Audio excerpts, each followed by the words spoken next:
Now at 9, a slurry spill in Newton County that closed down a roadway has been cleaned up.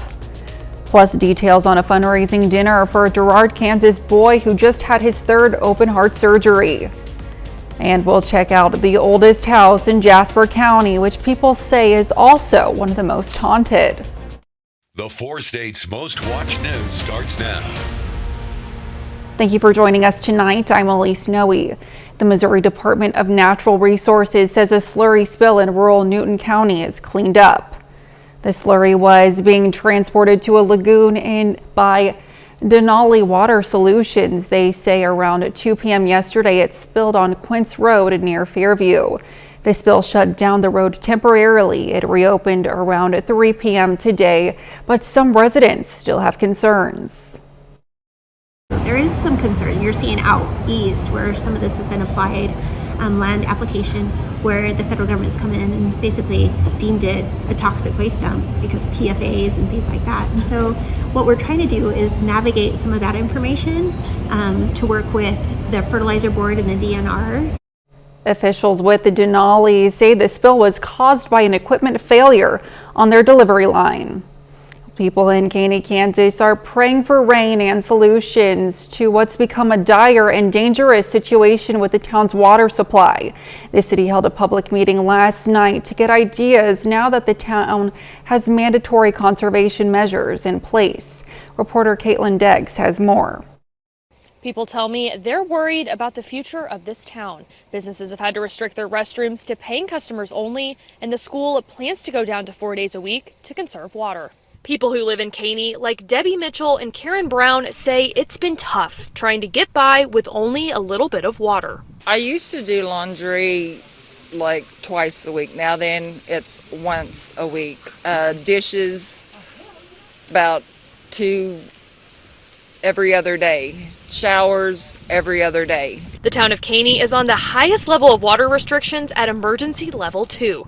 That means conserving water isn't just recommended, it's mandatory. I want to cherish every drop. We don't want to waste a single drop of it. So that's the thing. Water is the source of life, and we need to cherish every drop of it.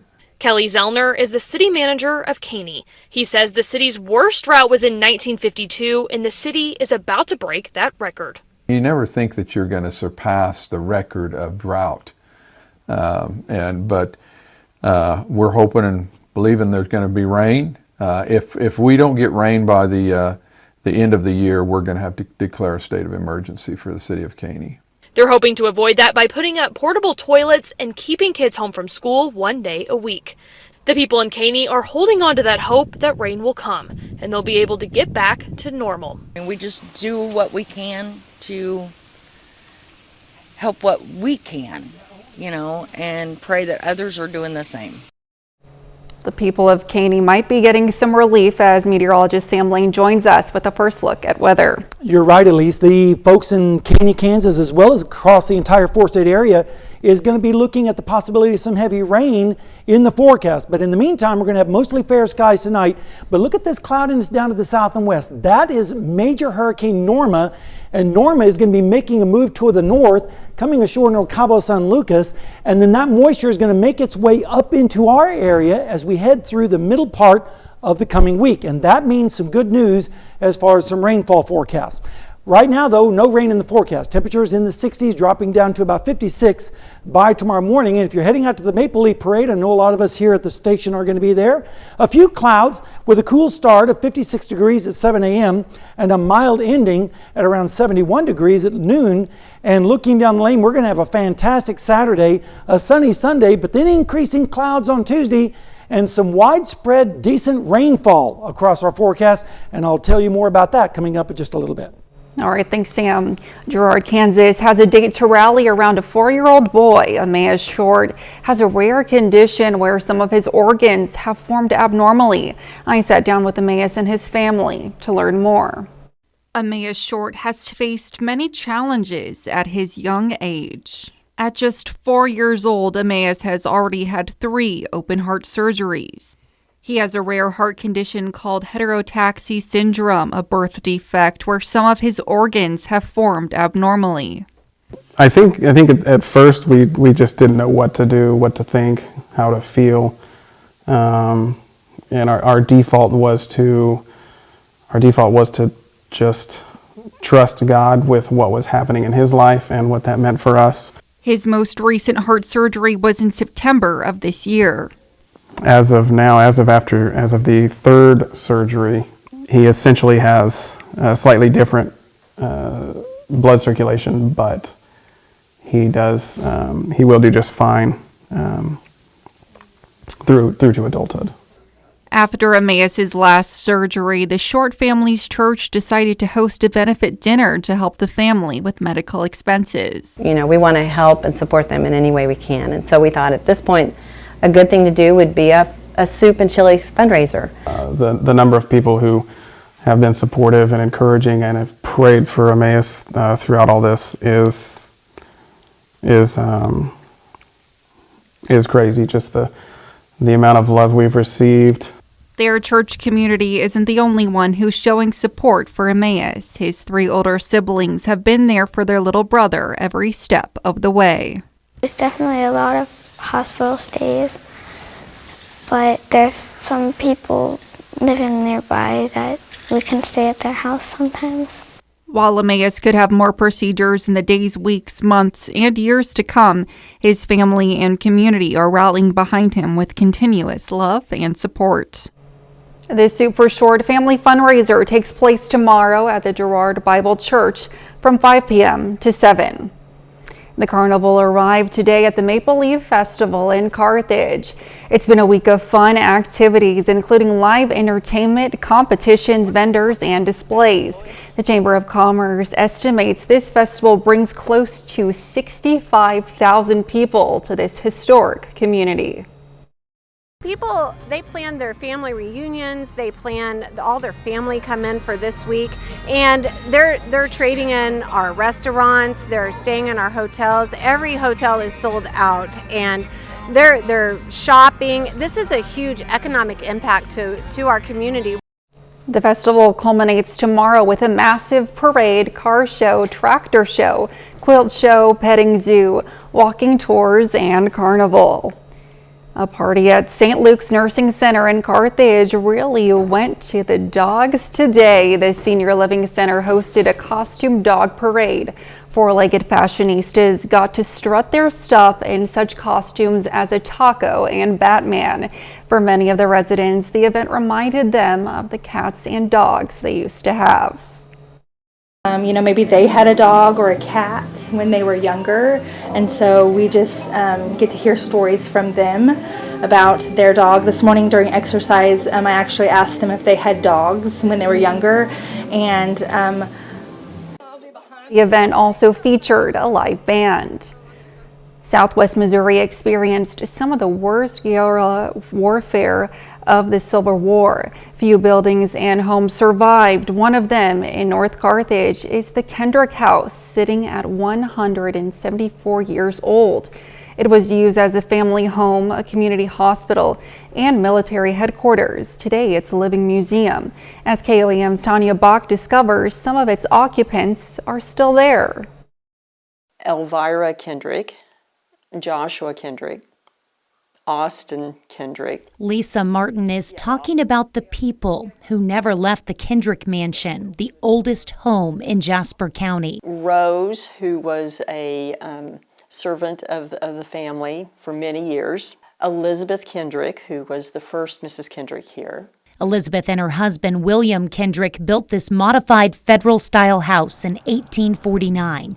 Their home, one of the few to survive the Civil War. They estimate that there would be about 1,000 guerrilla fighters ranging between Lamar and the Arkansas border. You never knew who was riding up, if they were a friend or foe. The parlor room still has its war secrets, from the many times the women and children hid under the floor to the days when General Joe Shelby fed his horses out of the cabinet drawers. Their feet left hoof prints. There's some on the floor over there, and there's a couple more that are actually under the carpet here.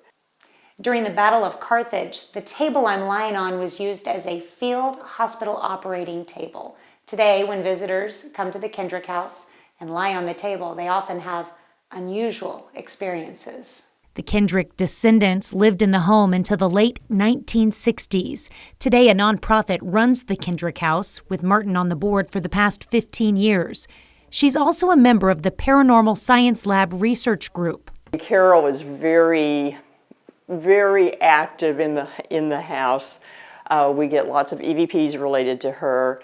William and Elizabeth's great-great-granddaughter, Carol Sue Janney, died from polio in 1936, just before she turned 3. You wanted me to roll the ball? Nicknamed Carrot, Martin says that she and her Aunt Pauline, who also died at a young age, often interact and play with visitors. They're going about their days just like we are. And we just happen to run into each other sometimes. And sometimes the girls and others in the home will even talk to you. Carrot, was that you? Oh. It's nice to meet you, Carrot. There are just some places that seem to have, that are almost like a way station between this side and the other side. A stopping point at the Kendrick House seems fitting for a home that's been around for 174 years. Reporting in Carthage, Missouri, Tanya Bach, KOAM News. You can join the Paranormal Science Lab during their next investigation and haunted history tour at the Kendrick House. It's next Saturday, October 28th at 8 p.m. You can find a link to tickets on our website. Proceeds go to preservation efforts at the Kendrick House. Coming up, another speaker candidate drops out. Jim Jordan is out, but who is in? The Ohio Republican lost in the third round Friday and has dropped out of the race to become the next House Speaker. Republicans won't meet again until next week to try and pick another candidate. I'm Caroline Shively in Washington. I'll have that story coming up. More than a month into the new school year, mental health experts are calling attention to a pervasive problem impacting kids and teens across the country. Fox News' Sean Langell takes a look at the impacts of bullying and what psychologists say parents and teachers can do to combat it.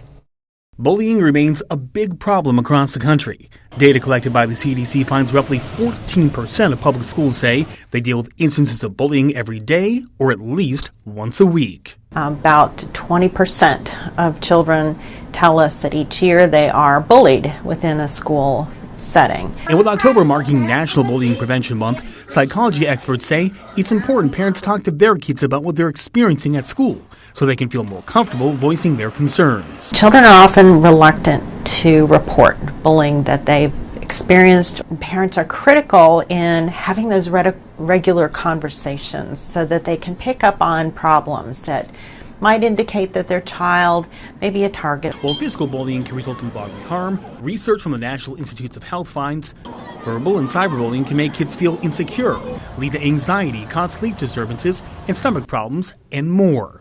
Traditional face-to-face forms of bullying are still somewhat more prevalent than online cyberbullying.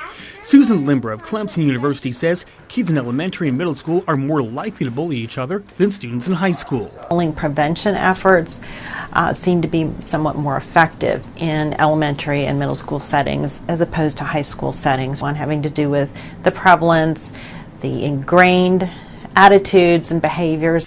When it comes to handling hate online, Limber says teachers and parents can educate kids on how to use social media to spread joy instead of hostility. Sean Langell, Fox News. Meteorologist Sam Lane is next with a complete look at the forecast. And later, Voice of the Cheech, Mitch Holthus, has talks about limiting big plays this week against the division rival Chargers.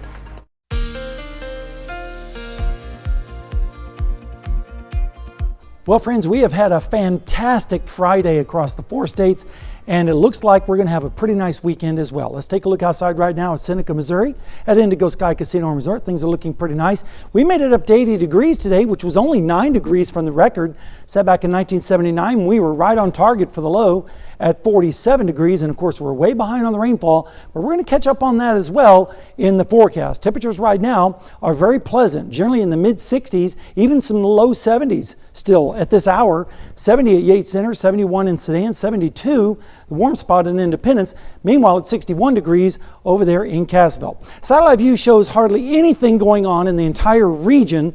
Big storm system on the East Coast, and also we're starting to see some high clouds moving into southwestern parts of New Mexico. That's in association with Norma, and that's going to have an impact in our forecast in a good way. Let's take a look at the drought. As you know, we've been in a drought for quite some time. Last night, the drought index got updated, and it's still, of course, severe in Chautauqua, Elk, and Montgomery counties, and also still very dry up towards the north, but changes are afoot. We have a trough of low pressure on the East Coast right now, ridge of high pressure to our west. That's going to be building over our area. And then as we go through the forecast, notice what happens. Some tropical moisture for Norma is going to come up ahead of the storm system that's going to die down into southern New Mexico and Arizona. Then that's going to lift out. And as it does on Wednesday as a negative tilt shortwave, that means we're expecting quite a bit of precipitation in here with that tropical moisture added in. Then we have another storm system waiting in the wings, and that will start to move in and affect our weather as we head towards next weekend. But in the meantime, we got some pretty good chances of rainfall. How much?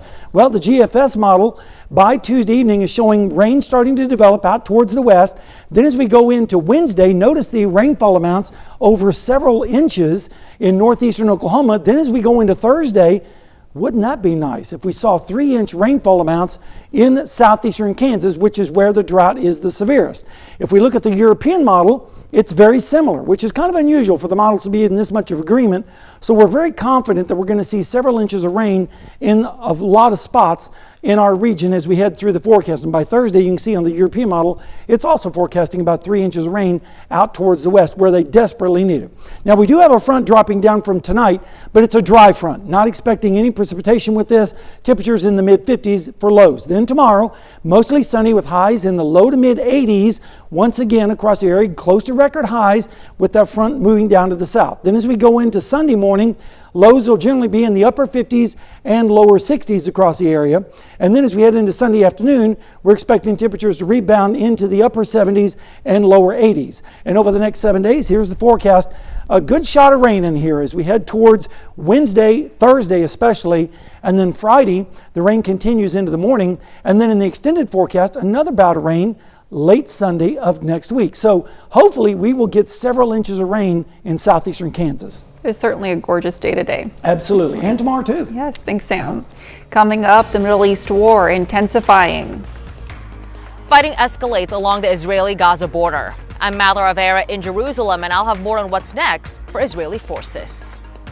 The Screen Actors Guild and the American Federation of Television and Radio Artists is asking actors to ditch certain Halloween costumes this year while staying in solidarity with the strike. On Wednesday, SAG-AFTRA released guidelines on its website for striking actors who plan to celebrate the spooky holiday. The Actors Union is recommending actors choose costumes inspired by generic characters or ones from an animated television show. The group also suggested actors not post pictures of costumes inspired by striking content to social media in order to not give the studios extra publicity. Patience seems to be wearing thin for some members of the UAW. We are 5 weeks into the strike against Detroit's big three automakers, and now some members are urging union leaders to get them back to work. Dave Kinchin has more. Mr. Fain, get us back to work. Enough's enough. Darvin Fletcher, a 28-year veteran of Ford Motor Company, with a strong message to union boss Shawn Fain. He's simply tired of being on the picket line at Michigan Assembly in Wayne. The morale is down. I mean, the first week everybody was gung-ho. And as of strike week 5, times are only getting tougher. I go with the B.B. King song. The thrill is gone. Nobody wants to do this. We're all going financially bankrupt. You know, we weren't even getting a full 40 hours a week since like May, and now to be handed $500 a week before taxes, it's killing us. Darvin says workers are waiting for Ford and Stellantis to put all EV battery production in a UAW agreement they can get behind the way GM pledged to do so. Otherwise, he feels Ford has given them a good enough offer that he can live with. Well, like I tell all these young guys, you know, they're wanting the moon and the stars. Take what you can get before you lose what you got. Meantime, experts watching the auto industry say the strike has prompted a widening shortage of mid-sized trucks, which were already in short supply when the strike began back in mid-September. If you're looking for a Ranger or a Colorado, it may be many months until you can actually find sort of the one you're looking for, because it will take a while to rebuild those inventory levels. We were just getting ready to launch the 2024 Ranger and the 2024 Bronco. The 2024 Ranger is sold out for a year, and now it's sitting there empty. Up next, we'll check out an elaborate Halloween display at a home in North Carolina. Some neighborhoods love to celebrate Halloween to the extent it's a well thought out production. Take a look at this. Homeowners in this North Carolina neighborhood try to outdo themselves every Halloween season. From spooky decorations, many handmade, to creepy and creative ways of giving out candy. Their goal, to impress trick-or-treaters. Some dedicate a time spent on proper building and setting up their yards weeks to months before Halloween. 30 more minutes of news, weather, and sports coming your way. As the fighting in Israel and Gaza intensifies, Hamas releases 2 Americans being held hostage. Plus, it's back to the drawing board for House Republicans as Jim Jordan drops out of the race for Speaker. 2 American hostages held captive by Hamas have been released. A source tells Fox News the mother and daughter from Chicago were released on humanitarian grounds following Qatari mediation efforts. Fox News correspondent Madeline Rivera has more. 2 weeks after Hamas launched a surprise attack on Israel, more than 200 hostages remain in Gaza. But Fox News confirmed on Friday that Hamas has released 2 Americans taken during that attack. Nearly a dozen had been reported missing. Over the coming hours, they'll receive any support and assistance they need. And of course, we're very anxious to be able to reunite them with their loved ones. Meanwhile, Israel's military responding to rocket attacks from the northern Gaza Strip with tank fire and airstrikes on Friday. Israel's defense minister says its war against Hamas is taking place in 3 stages. First, a military campaign with airstrikes, followed by an effort to, quote, eliminate pockets of resistance. And finally, the creation of a new security regime in the Gaza Strip. Israeli forces are bracing for a long battle. They have a very massive underground tunnel systems that we will have to penetrate and destroy. It will happen. It will take time. As fighting escalates, the UN says Palestinians who evacuated northern Gaza are heading back due to airstrikes and a shortage of aid in the south. On Friday, repair work took place on a road at the Rafah border crossing in hopes of allowing trucks carrying humanitarian aid to cross into Gaza. I got a commitment from the Israelis and the President of Egypt that the crossing be open. The highway had to be repaved because it was very bad shape. Israel says it has no plans to control life on the Gaza Strip after the country destroys Hamas. In Jerusalem, Madeline Rivera, Fox News. President Biden met with European Union officials today who are echoing his calls for a substantial increase in funding for Ukraine and Israel. The president has requested an ambitious aid package from Congress, including more than $61 billion for Ukraine, $14 billion for Israel, and about $9 billion for humanitarian aid, which could be used to help civilians in Gaza. The package also slapping on funding for Taiwan and the U.S.-Mexico border. It's back to the drawing board for House Republicans. Speaker nominee Jim Jordan dropped out of the race this afternoon after he failed to win the gavel on the 3rd try, leaving Congress unable to pass a single piece of legislation. Fox News correspondent Caroline Shively reports from Washington. All right, the House will come to order. The House will come to order.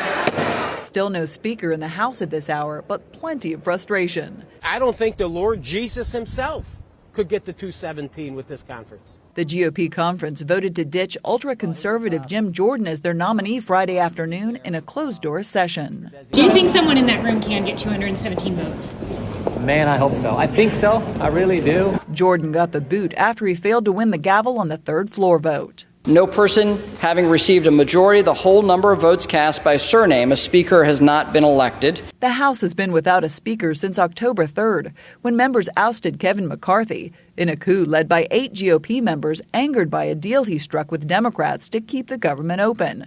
Congressman Matt Gaetz was the leader of McCarthy's ouster and one of Jordan's biggest backers. The most popular Republican in the United States Congress was just knifed by a secret ballot in a private meeting in the basement of the Capitol. It's as swampy as swamp gets, and Jim Jordan deserved better than that. Until the House elects a new speaker, they can pass no bills, including legislation to fund the government or aid Israel as it battles Hamas. I'm concerned about where we go from here. The GOP conference meets again on Monday to try to find a new candidate, then will likely go to the House floor for a vote on Tuesday. In Washington, Caroline Shively, Fox News. A bit later, we'll have some tips for managing subscription fatigue, making sure you know what you're still subscribed to.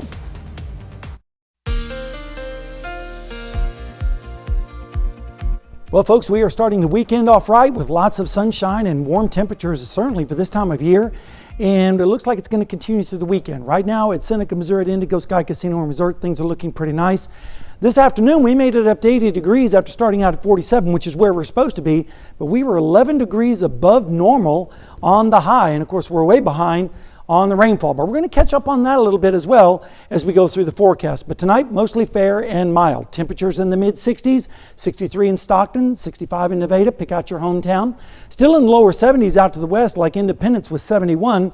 Meanwhile, it's getting close to the upper 50s in Cassville, where they're currently sitting at 61. Satellite view, not a whole lot going on across the 4 states. We have one storm system on the East Coast, and look at these clouds here. This is an association or the very outer edges of major Hurricane Norma that's going to be blasting the southern portion of Baja California tomorrow.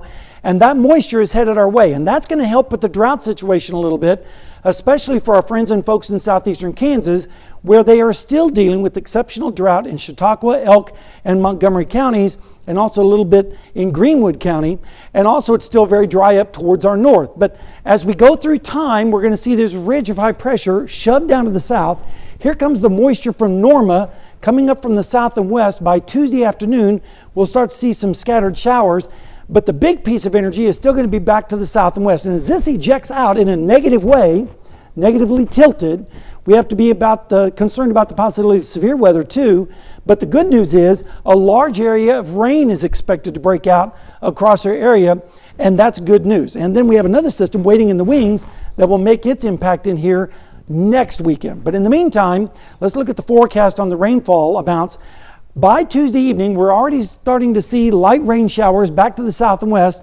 Then as we go into Wednesday, notice the rainfall totals really start to pick up, especially in southeastern Kansas. Then as we go into Thursday, wow, over 3 inches forecasted for Coffeyville, Nowata, Bartlesville, and close to that in Sedan. Hopefully this model will verify, because this area desperately needs that rainfall.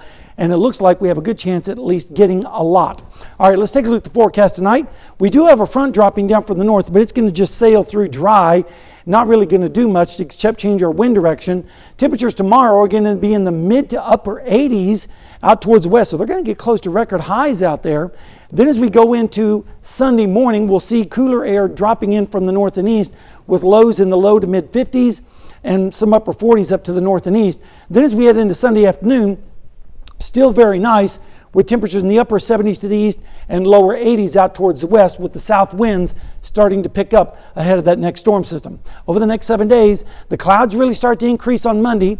Then here comes the showers on Tuesday, and then the rain on Wednesday and Thursday, ending by Friday morning. But then we have another round of rain with that next system as we head towards next Sunday, but much cooler too, with temperatures actually reaching the first 32-degree reading by next Monday morning. How about that? There are those October temperatures that I knew were coming. Yeah, that's exactly right. All right, thanks, Sam. And with that rain in the forecast, don't forget you can be the first to know about the day's weather with the KOAM Skywatch weather app. Get severe weather updates sent straight to your phone, free of charge. It's available in the Apple App Store and the Google Play Store, the KOAM Skywatch weather app. Coming up in sports, the voice of the Chiefs gives you his insight ahead of Kansas City Chiefs home game against the Chargers. Plus, it's the final week of the regular season for high school football in Missouri and Kansas. John Dales has those stories and more up next.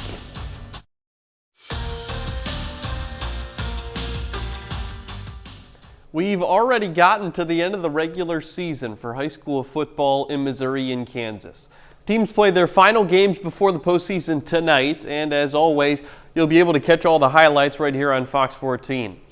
It's week 8 of Press Box. That's in just over an hour, 11 o'clock tonight. Join me and Brock Baldridge to see all the action from across the 4 states. Our game of the week features a battle of 2 of the top teams in the Big 8, 7-1 Nevada hosting undefeated Seneca.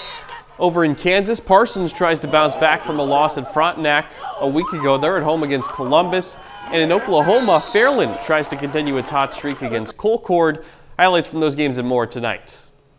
And it's another important week for college football as well. Pitt State went on the road to Joplin this past Saturday and stayed perfect on the season. Now it's 7-0. The Gorillas move up to number 2 in the country in the polls after Ferris State loses. This Saturday, Pitt State heads to Maryville, another rivalry game, this time against perennial power Northwest Missouri. Bearcats unranked this year, but just beat Missouri Western on the road last week, giving the Griffins just their second loss of the season. As always, you can catch the highlights here on KOAM tomorrow night. Missouri Southern also in action on the road. The Lions have lost 3 in a row after starting the season 3-1. This Saturday, they face Lincoln. The Blue Tigers winless so far this season. Last year when these two met, Missouri Southern won 37-14. We'll keep you updated on that score as well tomorrow afternoon. In pro football, the Chiefs host the Chargers this Sunday at Arrowhead. In the Mahomes-Reed era, Kansas City has killed opponents with the speed from its skill players. But how about preventing those opponents from making similar game-changing plays? More on that in this week's Minute with Mitch.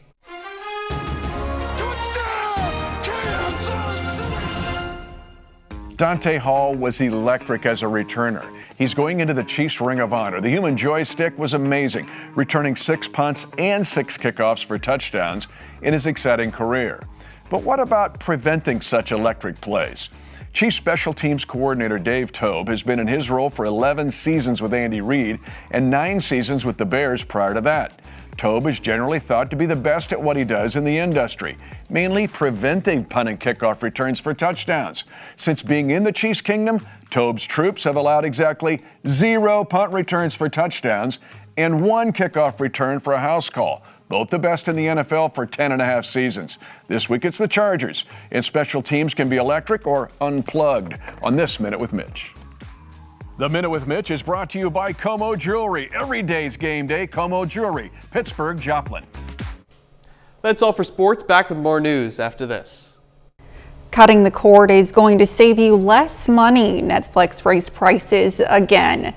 The streaming giant's less restrictive plan with 4K video jumped $3 on Wednesday. It now costs $23 a month.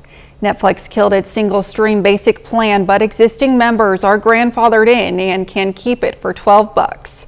People who don't mind being interrupted by ads won't see any change. They can still watch for $7. Ever gotten an unwanted bill from a free trial you forgot to cancel? Well, now there's an app for that. Fox's Evan Brown has more.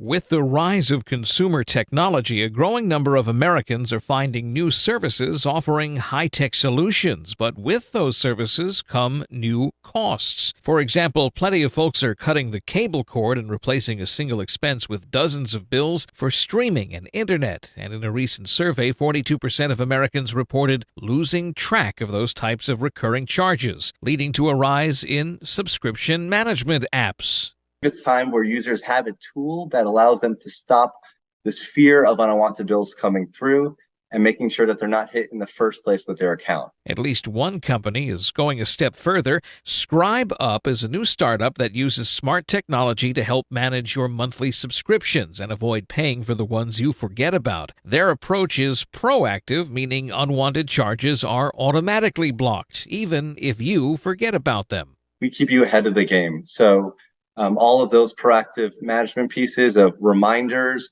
stopping bills before they hit your account rather than alerting you when they do. And ScribeUp says this approach actually results in folks trying more subscription services, from entertainment to food delivery to health and wellness. And they really end up trying and engaging with more and more services that really offer them convenience, health, or happiness into their modern lives.